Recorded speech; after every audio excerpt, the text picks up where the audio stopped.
સુરતમાં સરથાણામાં તાપી નદીનું ઇન્ટેક વેલ નમી પડ્યું હતું। ચાલુ કામગીરી દરમિયાન ઇન્ટેક વેલ નમી પડ્યું। ઇન્ટેક વેલ નમી પડતા વિપક્ષી નેતાઓ નિરીક્ષણ કરવા માટે પહોંચ્યા હતા। વિપક્ષી સભ્યો પહોંચતા કોન્ટ્રાક્ટર અને કર્મચારીઓ અહીંયાથી ભાગ્યા હતા। કામગીરીમાં વેટ ઉતારાતી હોવાનો આરોપ લગાવવામાં આવ્યો છે।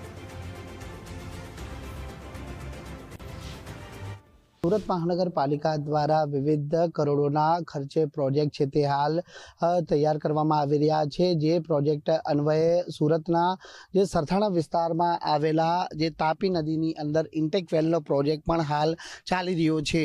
સૂત્રોને જણાવ્યા મુજબ આ ઇન્ટેક વેલની કામગીરી દિવાળી બાદથી છે તે શરૂ કરવામાં આવી છે। જોકે ઇન્ટેક વેલની આ કામગીરી દરમિયાન છે તે ઇન્ટેક વેલ નમી પડ્યું છે તેવા સીધા આક્ષેપ છે તે વિપક્ષી સભ્યો કર્યા છે।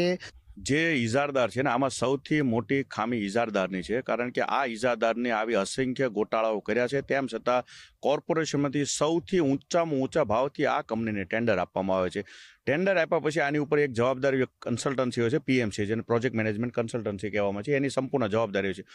આજ સુધીમાં પીએમસી વાળાએ શું આ કોઈને આ બાબતે જાણ કરી છે? રજૂઆત જે મ્યુનિસિપાલિટી કમિશનર શ્રી, મેયરશ્રીને અને સિટી એન્જિનિયરશ્રીને છે કે તમે સ્થળ વિઝિટ કરો, આનો સ્ટ્રક્ચરલ સ્ટેબિલિટીનો રિપોર્ટ લઈ અને આ સ્ટ્રક્ચર ચાલી શકે એમ છે કે નહીં, અને આટલી ગંભીર બેદરકારી શા માટે રહી ગઈ? આ ગંભીર બેદરકારી કરનાર જે કન્સ્ટ્રક્શન કે જે એમની મેનેજમેન્ટ કન્સલ્ટન્સી છે એમનાથી કેમ આ સ્ટ્રક્ચર ગંભીર બેદરકારી રહી ગઈ છે? અને આ ગંભીર બેદરકારીથી કરોડો રૂપિયાનું જે નુકસાન ગયું છે તો સુરતની જનતાનું ગયું છે, એ ન જાય એટલા માટે અમે આજે ધ્યાન દોર્યું છે।